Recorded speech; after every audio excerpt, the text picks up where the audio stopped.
Në vitin 1945, në fund të luftës, etja e Hitlerit për pushtet kishte lënë miliona të vdekur dhe Evropën në rënoja.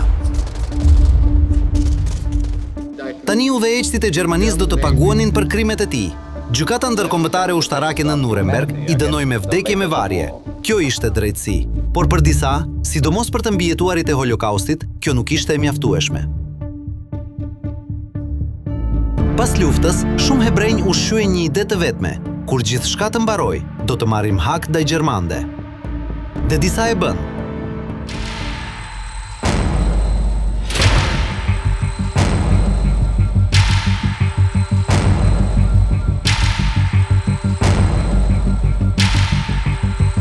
Ata vishnin uniforma britanike, arrestonin persona që dyshoheshin si kriminal lufte, i detyronin të rrëfenin dhe më pas i vrisnin.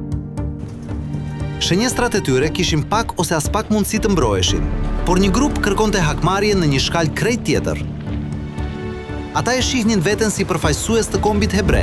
Besonin se me që 6 milion hebrej ishin vrarë gjatë Holokaustit, 6 milion gjerman duhej të paguanin me jetën e tyre. Ky ishte historia e një grupi të quajtur Nakam, që në hebraisht do të thotë hakmarrje. Për botën, lufta mbaroi në 1945, por për ta, ajo sapo kishte filluar.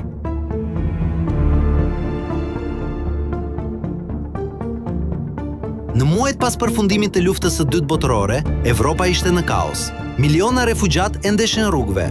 Aleatët po përbaleshin me dorëzimin masiv të ushtarëve gjerman. Mes tyre fsiheshin padyshim kriminal lufte. Megjithatë, shumica u lexuan të ktheheshin në shtëpi. Për disa, kjo ishte papranueshme. Një prej tyre ishte një veteran i brigadës hebreje, një njësi që ishte pjesë e ushtrisë britanike, e përbërë kryesisht nga hebrej nga lindja e mesme dhe Evropa. Në vitin 1945, brigada u stacionua për pak kohë në veri të Italisë. Me luftën e mbaruar, disa ushtar, pa dijenin e komandantëve britanik, vendosën të gjuanin dhe të vrisnin ata që i konsideronin kriminal nazist. Ata përdorin uniformat britanike për të ushtirur si zyrtar. Të dyshuarit futeshin në kamion dhe dërgoheshin në vendet e izolluara. Mes viteve 1945 deri në 1946, besohet se ata ekzekutuan qindra persona të dyshuar për krime lufte. Por ndërkohë, në Lituani, një tjetër figurë po përgatitej për diçka shumë më të madhe. Emri i tij ishte Abba Kovner. Ai ishte një ish luftëtar hebre në qyteti i Vilnës. Në vitin 1941, kur nazistët pushtuan shtetet baltike, përfshirë Lituanin, hebrejt u mbyllën në geto. Kovner kishte dëgjuar për masakrat në pyllin Ponari, ku mijëra hebrej u pushkatuan dhe u hodhën në gropa masive. Ai i pa këto krime si thirrje për rezistencë.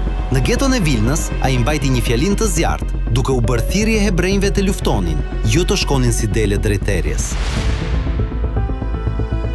Më pas, ai organizoi një rezistencë partizane dhe për 4 vjet luftoi kundër nazistëve me sulme guerile.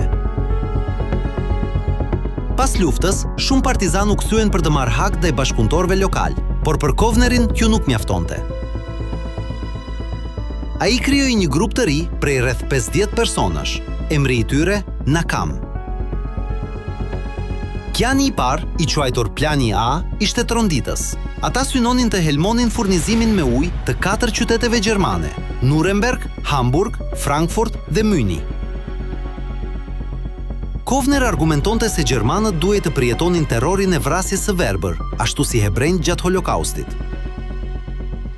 Por për ta realizuar planin, ai kishte nevojë për mbështetje politike dhe helm. Ai shkoi në Palestinë, e cila atëherë ishte në administrimin britanik, për të kërkuar mbështetjen e udhëheqjes hebreje.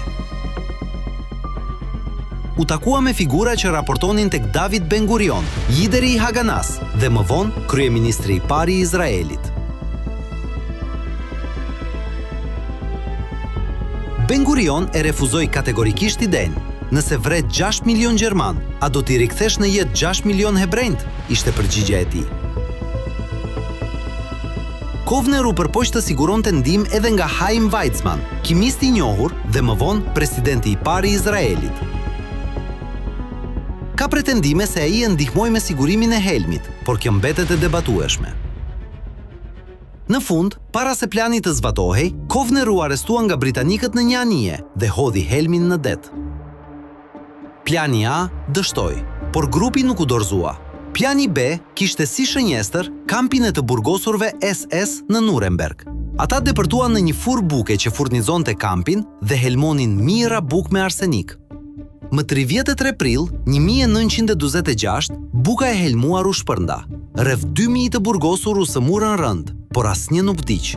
Edhe ky plan dështoi. Më vonë, me krijimin e shtetit të Izraelit në 1948, prioriteti ndryshoi. Kovner zgjodhi të luftonte për shtetin e ri. Në vitet 60, Izraeli ndryshoi qasjen ndaj ndjekjes së nazistëve. Shërbimi sekret i Izraelit, Mossad, mori autorizime më të gjera për të gjetur dhe ndërshkuar kriminal nazist. Në vitin 1965, agentët e Mossadit vranë në Uruguay Herbert Cukurs, i njohur si Kasapi i Rigës. Ai ishte akuzuar për përfshirje direkte në vrasjen e vjetra mijëra hebrejve. Ky ishte rasti i vetëm që Izraeli e pranoi zyrtarisht si eliminin të sponsorizuar nga shteti. Abba Kovner ndëroi jetë në vitin 1987, i nderuar në Izrael si poet dhe hero kombëtar.